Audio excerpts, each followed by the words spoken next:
The Daily Bread Devotions. Today's reflection with Pastor Jeff Elis Cupides. Good morning, Pastor Jeff. Happy Tuesday. Good morning, Ted. Good morning, Cha. Happy Tuesday, everyone. Magandang umaga sa lahat. Oy, good morning sa iyo, Pastor. Di ko na patatagalin to para matagal ang oras mo ng pagbibigay ng advice dito sa ating letter sender na si Anna. Sabi niya dito, magandang araw po sa inyo. Ako po ay sumusulat mula sa ibang bansa.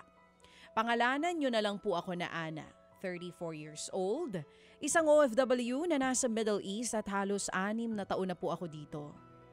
Pastor, gusto ko lang pong maglabas ng sama ng loob. Hindi para magreklamo, kundi para makahingi ng gabay.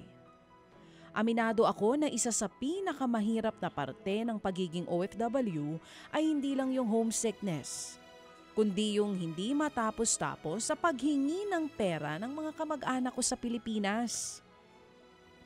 Nung umalis ako sa bansa, dala ko ang pangarap na mabigyan ng mas magandang buhay ang pamilya ko.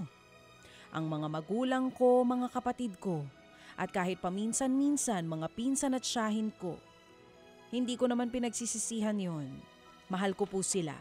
Gusto ko rin silang tulungan. Pero ba't ganon? Habang tumatagal, napapansin ko na kahit gaano kalaki ang sweldo ko ay parang hindi sapat. Nauubos ang padala ko sa kuryente, tubig, tuition, renta, panggamot, emergency ng pinsan, utang ng tiyahin, panghanda ng pamangkin, at kung ano-ano pang urgent na pangangailangan. Minsan naiisip ko, buong barangay na ba ang pinapasan ko? At habang sinasabi nila na blessing ka sa pamilya, ewan ko ba? Minsan ang bigat eh. Pakiramdam ko may expectation na siya naman ang may trabaho sa ibang bansa, kaya niya yan. Pero napapagod din ako. Ako na may sariling bayarin. Ako na mayroong sariling pangarap. Gusto ko rin sana makaipon para sa future ko, para sa magiging pamilya ko, para sa retirement ko. Pero paano po ako makakaipon kung halos 80 hanggang 90% ng sweldo ko napupunta sa pamilya ko? Paano kung ako naman ang mangailangan? May tutulong kaya? Tama po ba na magtampo ako paminsan-minsan kapag hindi man lang nila naiisip na tao rin ako at napapagod? May guilt po kasi. Kapag hindi ako nagbibigay o nagpapadala, sasabihin nila, nagbago ka na. Kapag nagtanong ako kung saan ginamit yung pera, sasabihin nila, pinagdududahan mo kami? Kapag sinabi kong tight ako, sasabihin nila, ikaw naman nagtatrabaho sa ibang bansa malaki sweldo mo. Hindi nila alam, minsan ako mismo ang hindi nakakakain ng maayos para lang may maipadala. Mahal ko po sila. Hindi ko sila gustong pabayaan. Pero gusto ko rin namang maging malaya. Malaya sa utang, sa pressure, sa guilt. Malaya sa mga unrealistic expectations. Paano ko po ba maaalagaan ang pamilya ko nang hindi ko pinapabayaan ang sarili kong future? Paano ko mabibigay ang saya at hindi dahil lang sa guilt? Paano ko sisimula na bigyan ng healthy boundaries ang pamilya ko nang hindi nila iisipin na pinabayaan ko sila? Sana po'y matulungan niyo ko sa bigat ng krus na aking pinapasan. Lubos na gumagalang, Anna. Pastor Jeff, naku, maraming OFW makaka-relate dito. Ano pong gusto niyo sabihin kay Ana? O nga, Ana, salamat sa katapatan ng puso mo. Alam mo, hindi lang ikaw, Ana, yung siguro nakaka-experience na to dahil marami rin tayong OFW na mga listeners. Well, tanda mo ito, Ana, hindi kalooban ng Diyos na maubos ka. Ibig sabihin, yung pagod mo, pagkatao mo, yung emosyon mo, madrain ka for the sake of just helping. So point number 1 ko lang, Ana, love without losing yourself. Ibig sabihin, ang pagtulong ay hindi lang tungkol sa pagbibigay, kundi sa tamang paraan ng pagbibigay. Sabi nga sa Bible, let all that you do be done in love. Ibig sabihin, mahalaga na bawat padala mo ay bunga ng pag-ibig, hindi lang guilt or pressure. Ang pag-ibig na totoo ay marunong ding magtakda ng hangganan ba? Yung boundaries, Ana, no? Kapag kasi ikaw naubos, paano ka naman makakapag-provide? So learn how to say no. Ang no minsan ay anyo rin ng pagmamahal. Hindi lahat ay tinatangwan at inoohan. Hindi lahat ng ungot ng pamangkin sa Pilipinas ay pagbibigyan. Minsan, Nakakasama pa nga pag na-spoil yung mga pamangkin natin. So pangalawa, God calls you to be a steward, not a savior.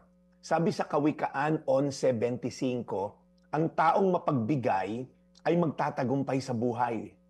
Ang taong tumutulong ay tiyak na tutulungan. Ibig sabihin, ikaw din, Ana, ay recipient ng blessing ni Lord. Hindi ikaw yung savior. Ang papel mo ay hindi tagapagligtas ng pamilya mo. Si Kristo yon. Ikaw ang steward lamang ng biyayang natatanggap mo. Kumbaga, yung blessing mo, bine-bless mo sila. So, minsan, ang pagiging tapat ay hindi ibig sabihin pagbibigay ng lahat. Kundi paggamit ng karunungan, may wisdom sa bawat desisyon. Hindi mo kailangan sagutin lahat ng problema ng kamag-anak mo sa Pilipinas. Turuan nyo rin silang magtiwala sa Diyos muna bago sa iyo. At pangatlo, pinakahuli, set boundaries with grace, not bitterness. Hindi mo kailangan biglaang putulin yung pagtulong. Ibig sabihin, totally, ikakat mo na. Pero pwedeng magbago yung sistema. Sabi mo sa kanila, gusto ko pong patuloy kayong tulungan, pero kailangan ko rin maghanda para sa sarili kong future. Gamitin mo yung salitang para mas matagal ako makatulong sa inyo. Para mas makasuporta pa ako sa mga susunod na henerasyon. Dahil totoo naman, makakatulong ka lang hanggat ikaw ay malakas at able, kumbaga. So pag naglagay ka ng boundaries, it's love for yourself and love for them as well. Kasi lahat naman tayo may hangganan din. So practical step, mag-budget ka para sa sarili mo, mag-budget ka para sa pagbibigay. Pagka sagad na yung pagbibigay mong budget, sabi mo sa mga kamag-anak mo, next month naman po, magbibigay ako. So build your emergency fund dahil sa totoo lang, pag nagkasakit ka, paano na yung mga umaasa sa isang Pilipinas? So huwag mo ikahiya yung pagpapahinga. Emotional rest, physical rest, mahalaga yan. So, Ana, ang dasal ko lang sa'yo, mahalagang tumulong, pero hindi to the extent na ikaw mismo bitter na, masama na pakiramdam mo, masama na ang dating sa'yo, at tumutulong ka na lang out of, pressure and guilt. Huwag mo hayaang guilt ang maging motivation mo sa pagtulong, kundi out of love.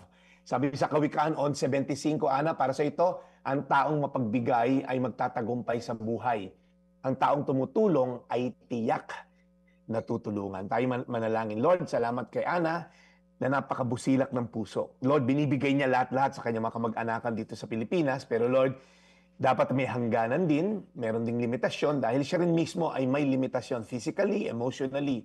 So Lord, palaguin mo Lord ang mga kanyang mga ginagawa, palaguin mo ang kanyang kalakasan, pinansyal, para Lord lalo siya makapag-bless Lord. As long as she's fruitful, she can be a blessing dito sa mga kamag-anakan sa Pilipinas. So ingatan niyo po ang kanyang pangatawan, kanyang kalusugan, at ang kanyang isipan sa pangalan ni Jesus. Amen. Amen. Panginoon, muli po salamat na marami sa araw na ito, sa aming pakikinig ng inspirasyon at aral mula kay Brad Jeff. We continue to pray sa kanya pong ginagawang pagmimisyon sa araw-araw. In Jesus' name we pray. Amen. Amen. At talagaan din po ninyo si Ana, ang aming pong letter sender today. Alright. Brad Jeff, nakaligtaan ko lang kanina yung ating pong nagbigay ng 10 sako ng ritaso ay si Happy H. Uy, Ayan. Happy H. Thank Salamat you. na marami, bossing, nakikinig sa atin at sila din po ay meron din pong kumbaga, kumpanya na may mga ganun pong byproduct. So thank you very much po sa kumpanya kanya kinabibilangan.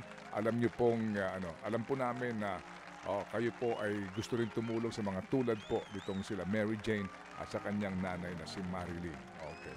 So Brad, salamat na marami. Maraming salamat Brad Ted sa mga tumutulong sa atin. Karamihan anonymous pa. Diyos na po ang bahalang magbalik. 1,000-fold ang sabi po sa Biblia. Amen. So paalam na ako Brad Ted. Ito po yung Daily Brad, your daily dose of inspiration. And serving the people, Brad Jeff Eliscopides. Mga kapatid, brothers and sisters, saan ka pa? Dito na tayo sa totoo. Dito na tayo sa True FM. Mga kapatid, mag-subscribe and follow po kayo sa social media accounts ng True Network PH. Yan po kami. Hanapin nyo lang True Network PH, Facebook, Instagram, YouTube, TikTok, and podcast.